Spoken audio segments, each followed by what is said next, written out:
Hello, and thank you for joining me again today on the Finding Hope After Loss podcast. Don't forget to subscribe so you don't miss any future episodes. If you like the show, please leave a review or rating on Apple or Spotify. It only takes a moment and really helps the show reach more loss and infertility families. Today's organization spotlight is on Moms United from Nidra. Here is what she had to say. Hello everyone, my name is Nidra Chubb. I started and founded Moms United. Is an organization that is dedicated to helping moms after the loss of their child. And we are helping moms with getting into therapy. We do grief counseling classes where our moms come together. We may do some type of creative activity and we share our stories to show other moms like, hey, you're not alone. Our story may be different, but our pain is the same. I lost my son in 2018 from SIDS, and that was a very dark moment for me. I remember leaving the hospital and not really having many sources around me or people telling me, hey, go here or reach out to them or they do this. And I knew from that moment on that I never wanted a mom to leave a hospital and have to start this new journey alone. Because after the loss of a child, you are new. Your story is new. Everything about you is new. And it takes a village to pull you out of that newness and to help you walk through this storm alone. People around you may think, oh, I can show up for you, or hey, how are you doing? But if you really sat down and told those people how you were feeling, they wouldn't know what to do with you.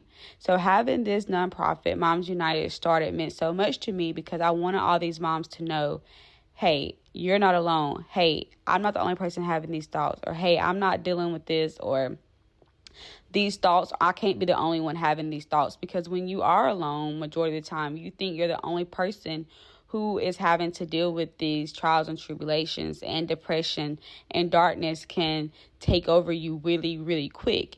So this is what we are about. And I am dedicated to helping all moms. I do a walk in October to spread SIDS awareness where I have different moms from different age groups come up and speak.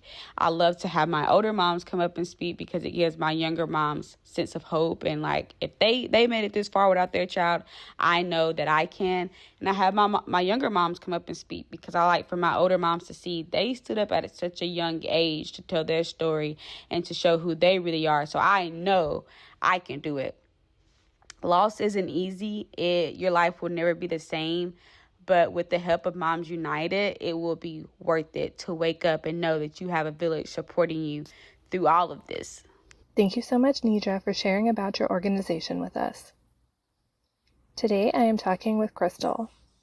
She's a sonographer that works in a rural hospital in the Pacific Northwest. She shares her experience with her miscarriage, along with the unique ways that her job as a sonographer has impacted her loss journey. Hello, everyone. Today I am here with Krystal. Krystal, can you tell us a little bit about yourself? Hey, yeah, my name is Krystal and I'm 29 years old. I was born and raised in the beautiful Pacific Northwest. I reside here in Washington. I recently got married September of last year. So we just celebrated our first wedding anniversary. Oh, congrats. Yeah, thanks. Super exciting. It went by so fast. We've been together for about 9 years. And so, yeah, we have a nice little property with our dogs and we love our little woods here. I also am a sonographer too. So I do that full time, which is exciting, but also, plays a huge part in what's going on, with my loss journey. I have been a part of the sonography world for about 7 years, which includes school. And I've been working for about 5 years now. Other than that, I just like to hang out with my family and I like to do hikes here in Washington when I can, when it's not raining, that is. Yeah. Well, it's a perfect place to do hikes, right? A lot of outdoor things. Oh, yes. Lots of mountains and oceans and all the things. Yeah. I've only been to Washington once, but it was beautiful. I love that part of the country. Nice. I think I saw, oh, see, now I'm forgetting the name.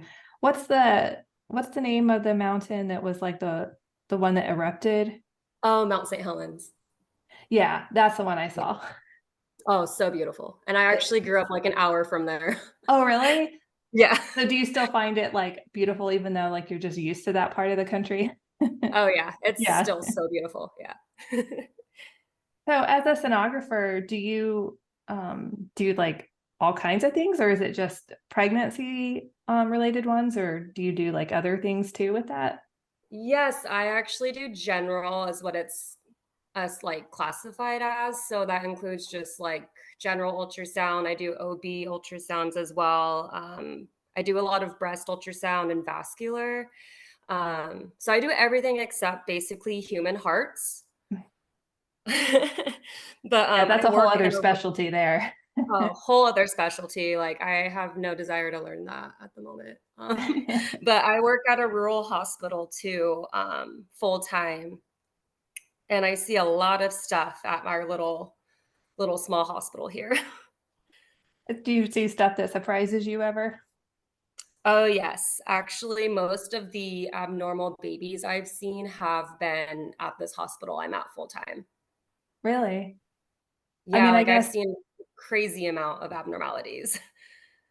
I guess I wouldn't think you would see as many in a rural setting, but I guess if it's also the only hospital there, then they would all go to that place. Yeah, kind correct. It's like the only hospital between, I'd say, half hour, and I think the furthest north would be like about 2 hours almost. Oh wow. So yeah, it is pretty far from other hospitals. We also have a pretty huge diverse culture out here too, and I think that plays a part into it as well. So do you mind sharing a little bit about your last story? Yes, of course. So we got pregnant pretty much right after the wedding, right around Thanksgiving of last year, and it was super exciting. We were caught off guard. But obviously with what I do, I know a lot. So, yeah, at about 5 weeks, I had a little spotting, and that kind of freaked me out. But my doctors took good care of me, ordered my blood work, and then we had the student at work scan me, and we made sure it was looking okay. Um, Fast forward to about a couple weeks after that, I had some more spotting, which I would have been about like 6 or 7 weeks. And I had some cramping. So then, same thing. We scanned myself when we had a minute because we knew there was intrauterine pregnancy. And some things were just kind of off. And there was one baby the whole time. And then when we scanned myself in that particular moment, when I was about 7 weeks, there was a second baby that was there that was not there prior. But the original baby was demised, so I was working on shift and I called down to the birth center to ask who our on call doctor was for OB.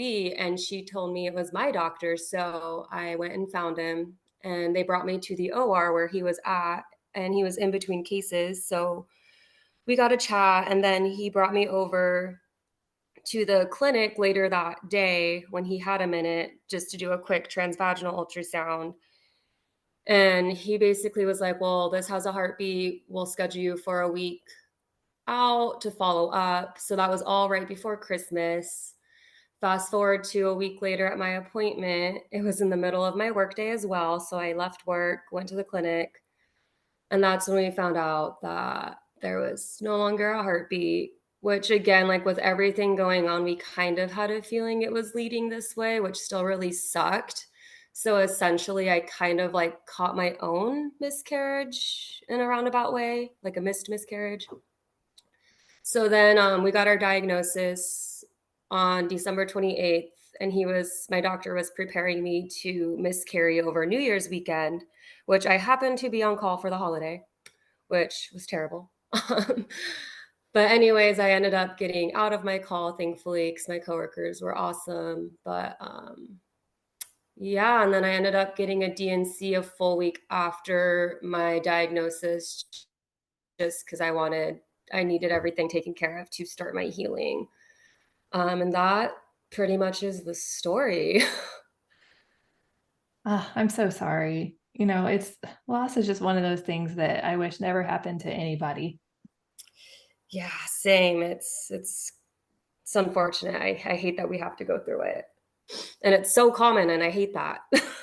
I know. And I hate too that, people or that some medical professionals at least use that like, well, it happens all the time. Like, okay, but that doesn't make it less sucky for me, you know? Exactly. And like I work closely with my doctors too. And it's part of me is like, did they treat me different because of who I was, or did they treat me the same? Like, I still just don't know. Yeah, I guess that does add a whole other layer to it. Do you feel Yeah, like you knew more of what was happening because of your job? 100%. Like when we were at my appointment to confirm the viability after Christmas, I kind of had this feeling like my husband thankfully was there with me. But like we did the transvaginal, the doctor turned the screen so I could also see. And like I knew right away. And then when he went to put the color box on, I knew instantly too. I'm like, ah, that's just to prove that there's nothing there, that there's no more heartbeat, no blood flow going to the fetus. And I just remember saying right after that too, I'm like, well, that stinks. And I couldn't help but just like, what? But It's kind of like hard to know how to react in that situation, especially when you've never been through it. We're just kind of like what just happened? exactly. And then I like sat up. I'm like, okay, now what? What do we do now? And he's like, well, how about we get your clothes back on? I'm like, oh, okay, that's fair. Right, like baby steps, right? Like Yeah. I know it's so hard to know like what to do. I mean, I feel like we aren't prepared for how to handle this kind of news, and we're not taught like what the next steps are going to be or anything like that. Yeah, correct. I just feel like I didn't get told anything basically. But he basically was like, well, you can do the abortion pill. And I'm like, absolutely not. Nope, I want a DNC. Yeah. Well, it's good that you were able to at least know what you wanted and be able to have, the path that you wanted, because I don't think everybody always gets that choice. Yeah, for sure. So how do you handle when, you're doing a sonogram and you see that somebody has had a loss or somebody has like an abnormality or something like that? How do you emotionally and handle that? Well, thankfully with COVID, we have masks. And so I still wear a mask and it's really great to hide my facial expressions. Like I love it. Um, but anyways, I just kind of have to detach myself within reason as best as I can, but I instantly am sad. My MO in regards to like an early fetal demise on a routine patient for a dating sonogram, I usually will try and distract them and I'll talk a lot so they don't ask me questions if I can. And I try and get out of that room before they ask me about the heartbeat Mhm. just because we're not technically supposed to say anything, which makes it so hard. And I don't fully agree with it. But if a patient asks me, do you see a heartbeat? I can't lie. Um, well, for abnormalities too, like when they're 20 plus weeks, that's just is a gut punch. And you just kind of know, like, well, I hope everything's going to be okay for this baby, or I hope that this patient gets appropriate higher level care when it's time. But yeah, it's just so tough, really, especially in experiencing my loss. It's a whole new game, like a whole new ball field now, this whole year. Yeah. Well, and I bet that, people who probably haven't been through a pregnancy before or who it's their first pregnancy probably don't know the things to look for, if that makes sense. Like I've had 4 pregnancies and, I've had 3 losses. Like I know what ultrasound should and shouldn't look like, Hmm. but I feel like, if it's a first time pregnancy, maybe they don't realize there's no heartbeat or things like that. Is that the case in your It can be the case, yeah.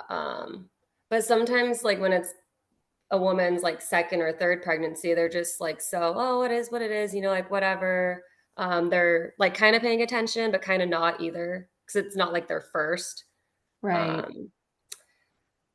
Our last patient we had, it was about a month ago with my active miscarriage. She was actually scheduled as a routine outpatient, and it wasn't where it belonged. It was like already in her cervix trying to come out. And she started bleeding before we pursued the vaginal aspect. And then it was just really tough because she wanted to go to the ER. And then I had to scan her through the ER for the vaginal portion. And it was horrible, but it was just really great to help her in the moment. It I must think be. that was my last situation with a loss that I've had through work. Have you had very many losses come through? Yeah, a lot actually. I think this year since my own, I've done, I think I've had like at least half a dozen to a dozen. Wow, that is a lot. Yeah. I mean, again, it just shows how common it is, even though so many people aren't talking about it. Yeah, I know it sucks. And I haven't questioned my life more with my job choice than I have this year, if I'm being completely honest. Was it hard for you to go back to that job? Oh yeah, I've been like this year I've been kind of like healing in different like patterns, so to speak. And like, as you know, grief is not linear. And there's some days I'm fine, some days I'm not fine. Um, but yeah, I really am learning I needed more time back after my DNC. I only took off, I think I took off that first week of January because of yeah, I took that. I think I only had 6 work days off, not including the weekend. So like a week and a half. I really needed like another week, I think, at least before returning to work. I did the same thing. I went back after just a week. I wanted to be normal again, and I didn't have like Yeah. PTO or pay time off really. So I mean, I had to go back, but also like you, I feel like I probably didn't give myself enough time.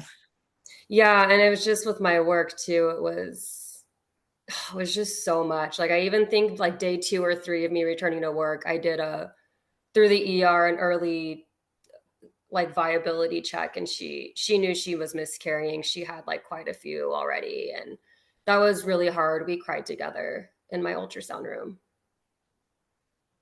I'm guessing you aren't really allowed to talk about your loss to people.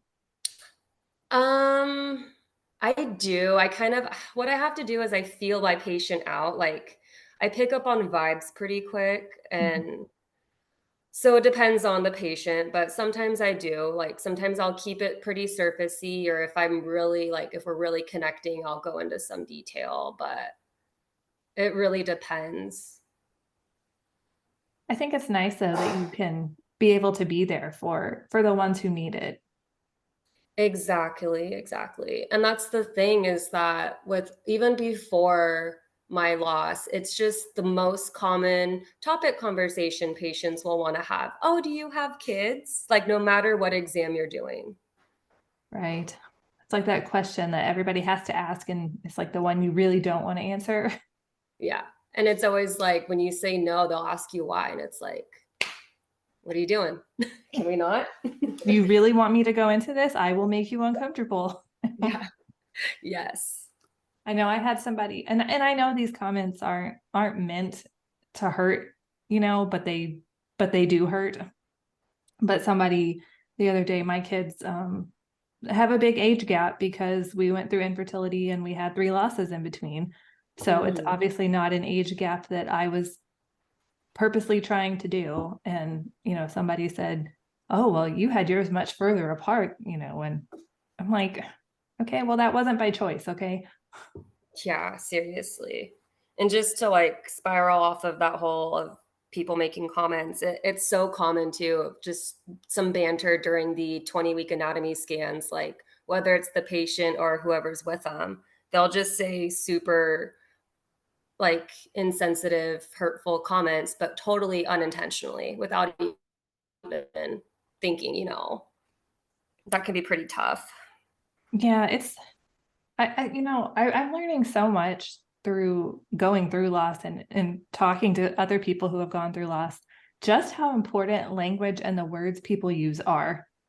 Mm-hmm. And I don't think too Definitely. many people really pay attention to like what they're actually saying. Yeah, like just pretty recent, I had this gal's baby daddy or boyfriend, I don't know. He was really upset that the gender was not what he wanted. And he kept making comments. And in my head, I'm just like, just feel grateful you're having a baby. Right. Like, holy moly. It's like, okay, you're allowed to be a little disappointed, but you don't have to make continued comments about how this is like such an awful thing. Exactly, exactly.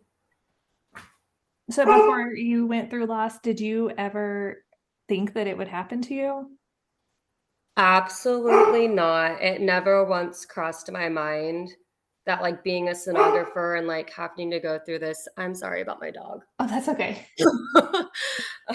Anyways, yeah, it never once crossed my mind that it would happen to me and how work would affect it in the way that it has been affecting it.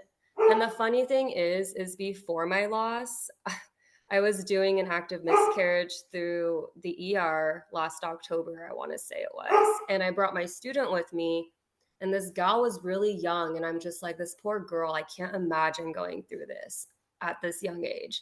And I remember telling my student when we were walking down there with the machine, I'm like, man, if I was to go through this, I think I'd be okay. And I was just like, did I just speak it into existence to happen to me? I mean, I know that's not true, but Right. But I know you can't help but think those things. yeah. And I'm just like, man, I just didn't realize truly how awful it is. So do you find that when someone's going through a loss, do you think that they are provided enough resources by doctors and medical staff? I don't think they are. At least I know I personally wasn't. And I have actually asked medical assistants that are associated with our women's clinic if the doctors hand out pamphlets, and she told me not that she knew of. And then when I went in for my appointment for like a new GYN intake appointment a couple weeks ago, I asked, I think the MA as well. And they just told me like the doctors just tell them verbal things like, and then my doctor told me she just tells everyone that it's not their fault. And I'm just like really want to try and make a change at our clinic if I can. Because I just feel like people need to know what to expect because I wasn't prepared for what was going to happen to me after my DNC, like with the healing. Like I would have just been nice to know what to be prepared for. Right. And I don't see why these things aren't talked about, you know. Yeah. It's a procedure you have to go through. I mean, it's not like you're just gonna go have it done and then bounce back the next day like nothing ever happened. Yeah, I think all that was told to me was you'll have maybe a little bit of bleeding. And then depending like if it's a lot of blood, like reach out to the doctor type of a thing. And that's all I was told. I wasn't prepared for the hormone drop, the hot flashes. Um, All yeah. the fun. I mean, Yeah. because you are in like a postpartum, so they Yeah. don't And tell you that.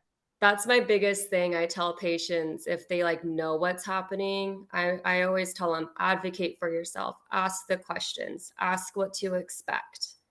Start therapy. Like that's my biggest one. Start therapy sooner because that's my biggest regret is not starting sooner. Mine too. I found a lot of use in going. I didn't go right after my loss, but it was like a couple of years later. But yeah, it was so helpful. I'm like, why didn't I just do this sooner? Yeah, it's just such a weird time. I just feel like you're trying to just keep your head above the water. Yeah, that's exactly it. I mean, it's like you kind of just don't even know what to do with yourself. Yeah, like I feel like this is the wildest roller coaster I've been on mentally and emotionally this whole year. Well, and the fact that they don't even like tell you any of the physical things that will happen to you. I mean, they definitely aren't addressing the emotional side of it, Yeah, for even sure. more. Yeah. And again, like I want to do what I can to see if we can get some sort of pamphlets or what have you to give to women, both in Spanish and English, because we have a big Spanish speaking population out where I live and where I work. So I just have to figure out the right people I need to talk to.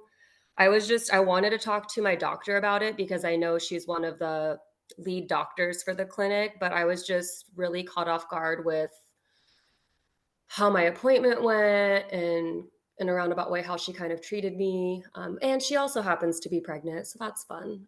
Oh, yeah. So, And then mid conversation of my appointment, she was sitting there holding her belly, and she made a comment about, because I was telling her how tough it is going through this and being a sonographer, and she was just like, I'm fortunate I haven't had to experience that. And it's like, you could have gone without saying that to me. right. Without like rubbing your big belly in front of me. Thank you. Yeah, it was rough.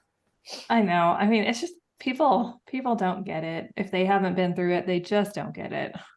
And I think that's the biggest thing too, doing what I do, is I'm seeing all these women that it's so easy for them to get pregnant, or we have a big drug population out here, so it's really common. A lot of pregnant girls are doing drugs, and that's a big one that really grinds my gears. Seeing that so Yeah. commonly, and the young girls where it's like, oh, you're 17, you just had a baby, and man, you're already pregnant again. Like, are you kidding? And it's like, and I can't even have like my Yeah. one. Like, I haven't been pregnant again. Like, I'm just waiting for it to be my turn again. And I just feel like that first year is just so incredibly hard because you're just trying to navigate like how life is now and like what to do in life. It is. And I feel like you're, especially in the first year, it's like you're just so, I mean, at least in my case, I know it's not this for everybody, but I was just so desperate to be pregnant again. Yeah, But I then mean, I feel the same. it seemed like every month was like 6 months time Yeah, wise. yeah, definitely. Definitely. Did you have a hard time making the decision to try again, or were you, I mean, I say ready, but were you ready to try again pretty quickly, or did it take you a while? I think it was more like I really have been wanting a baby forever. Like, as long as I can remember, I've always wanted to be a mom. And for me, I just wanted my first two periods, because they told me to have one period, then try again. And I'm like, well, let's make sure everything's good. Let's get two periods, then let's try again. Right. So I am scared and anxious for when it does happen again, for sure. Like, how can you not? Right. Yeah. um, I feel like but pregnancy I is never the same. No, it's like my innocence was robbed, and it sucks. It really sucks. But I did find a journal through Amazon that's for like pregnancy after loss, with like affirmations, and I forget what else. Like, I really thought it was for miscarriage, to help with like miscarriage loss. I was wrong when I opened it. That's the Oh, classic thing I like to do. Like, I don't read the descriptions fully or like the sizes, and yeah, it's great. I've done that before. I'm like, this isn't what I ordered. I know. Oh, guess it It's so was. I didn't yeah, read. yeah. It's my husband gets a good laugh out of it. That's like one of my biggest things too. I know how to do this. I don't need to read the directions. Yeah, I should have read the directions. Yeah, every time. So, were there any particular things that have helped you or are helping you with your grief? Um, I mean, if I'm being honest, your podcast has been really great. I stumbled across it right after what would have been my due date, so like the end of July. So that's been super helpful, just like hearing other women's experiences and whatnot. I also read that Miscarried Hope book. That was really great. I wish I would have had that sooner. Oh, yeah. Such a good read. Um, honestly, just talking about it, just talking to whoever I can trust, like my friends, like just talking about my experience has helped me get through it. It's just the mental and emotional that can really suck. Like, I get really down in the dumps once a month, obviously, when I get my period. But um other than that, just really talking about it and being in tune with my feelings. Like, I've become more aware of my feelings and emotions since this has happened. It's I really feel like it weird. does have that effect, and I feel like it's also made me. I feel like I was like empathetic towards people, but I feel like it made me like 100 times more empathetic after going through loss.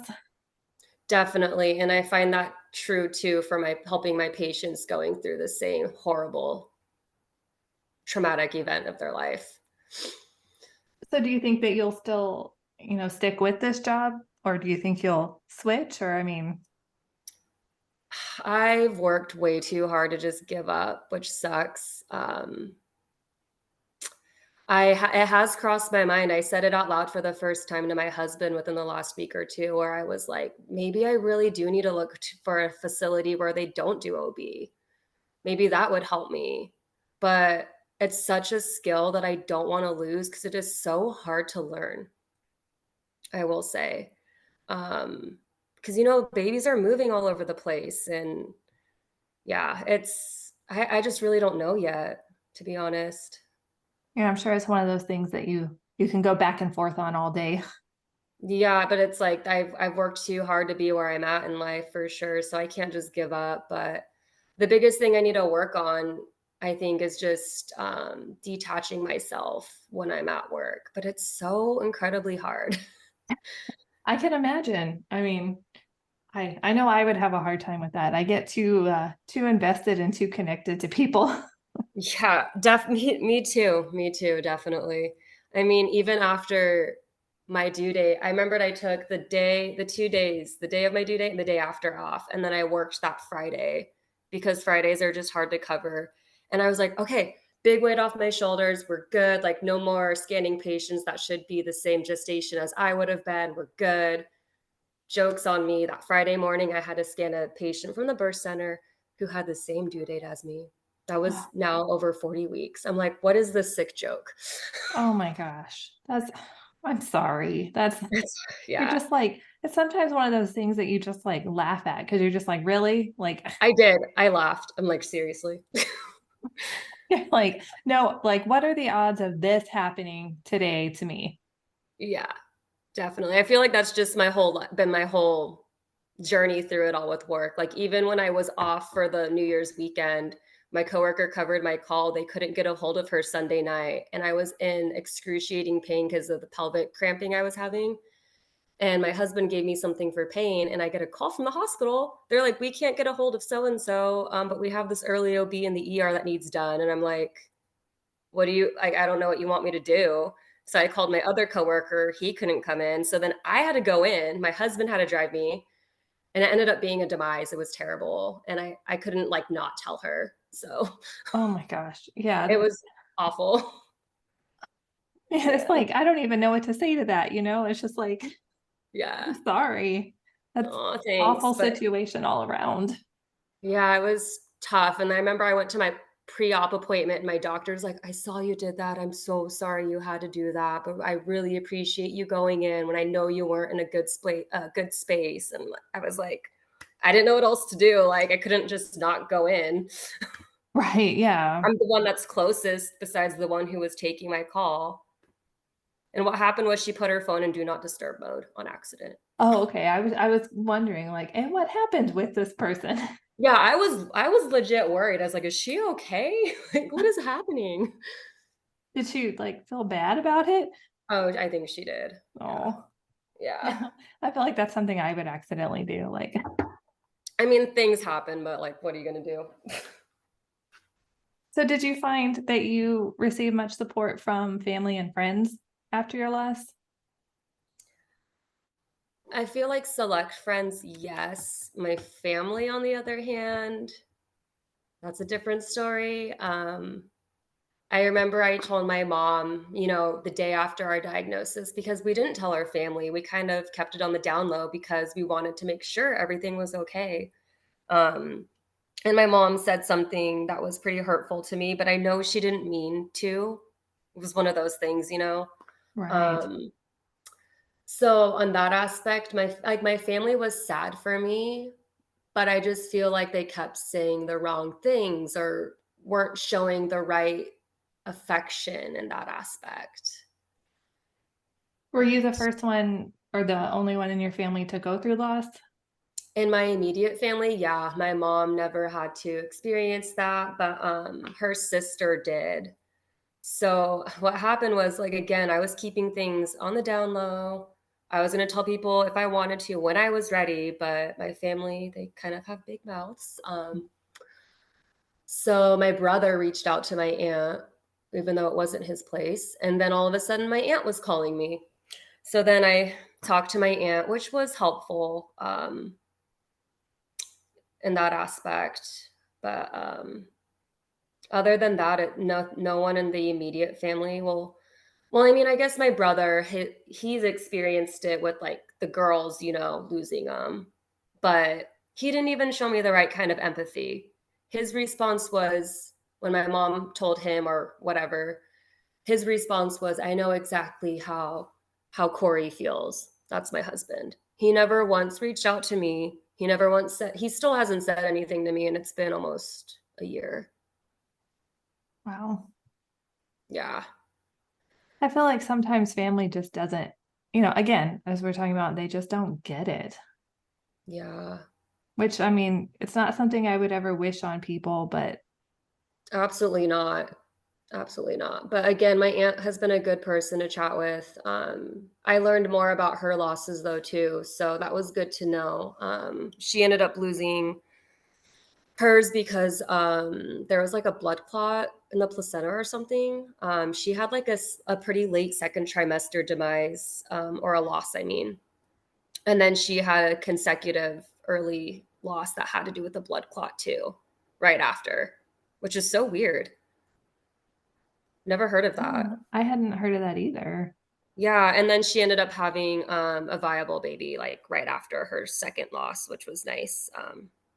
But yeah, so it's just kind of nice to know that little bit of history, but it You're just like, sucks yeah, that they you'd don't. rather have done it on your own time, I'm sure. Yeah, and that's the thing is like, um, I just wish that the doctors would consider looking into other testing instead of waiting till the 2 or 3 losses. I just think that sucks.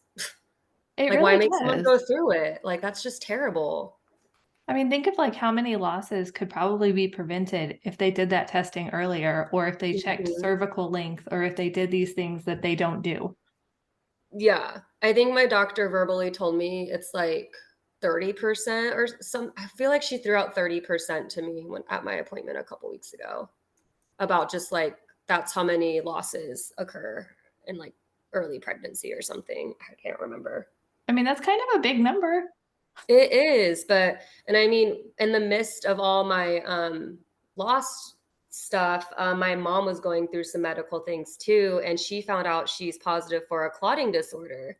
And I'm just like, well, what if I have a clotting disorder I don't know about? Right. Well, Like, so can you use that to like have them get you tested, or will they not? I brought it up to my doctor and she said that she would be willing to order it for me, but it's just we don't know if the insurance will cover it because I haven't had the consecutive losses. Which again, that's ridiculous. Like, Yeah. I hate And when it it's just comes down to insurance, like picking and choosing what they feel like covering. I know, and I do understand like the doctors do have to play that insurance game, but it's ridiculous. Like I think insurance companies shouldn't get to make the rules because they don't know anything about healthcare. I know, I feel like it's like some guy somewhere that made that rule, like 3 losses, that's what we're gonna, cover testing for. Yeah, it's always got to be a male because they've never had to experience it personally. Exactly. Don't mean to like be mean to all the men. There are some really good ones out there, but I mean, there are some good ones, but I mean, my doctor that did take great care of me, he was a male doctor, and he unfortunately left right after all my stuff, which I was super sad about because then I had to find a new doctor at our clinic. that makes it even harder when you have a good doctor and then they leave. I'm like, you guys aren't allowed to leave. I know, like so many patients were so upset that he left. Ugh. So, is there anything else that you think that you want to add about going through loss or anything in general? Just be really patient with yourself, like if you're going through it. Give yourself some grace. It's the toughest thing you will go through for sure in life. But you just have to take care of yourself and be patient and allow yourself to grieve and feel all the emotions. There's some days that I'm still like really angry and bitter about it. But I mean, I can't change anything.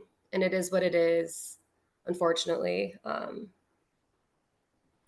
But just really take care of yourself and be in therapy like ASAP. Yeah, I think that that's an important point. You know, we have to just kind of let ourselves work through the grief and however it comes out, and don't feel bad about being sad or being angry or, you know, whatever it is that you're feeling in the moment. It's all validated for sure. And then, yes, again, advocate for yourself and ask all the questions for your doctors. Yeah, I found that hard too. I think a lot of us don't know how to advocate for ourselves, especially with doctors. We're just kind of taught to believe like what they say goes.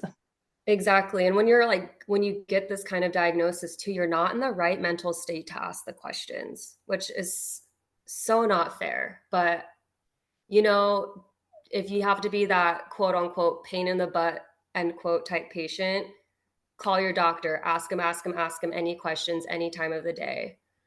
Like you have that right as a patient. Yes, exactly. I think we don't want to be a bother, you know, but it's like but we do deserve to have our questions answered. Exactly. 1,000%. But yeah. Well, I want to thank you so much for coming on today and sharing your story with us.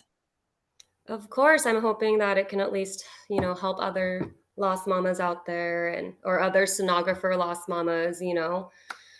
It's our job is suffocating unfortunately, but hopefully in time it'll ease up and get better. Thank you so much, Krystal, for sharing your story with us. Since this interview was recorded a few months ago, Krystal has asked me to add the following update. I wanted to emphasize how much grief is always evolving during this journey. I am in a better place today with my mental health than I was when we recorded the interview. Of course, I still have bad days, but remember to give yourself grace during your journey. Allow yourself to feel whatever you're feeling and honor those feelings. Remember to take things one day at a time and find something to be grateful for daily, especially during the bad days. Don't forget to subscribe so you don't miss any future episodes. If you like the show, please leave a review or rating on Apple or Spotify. It only takes a moment and really helps the show reach more loss and infertility families. Thank you so much for tuning in, and remember, we are all in this together.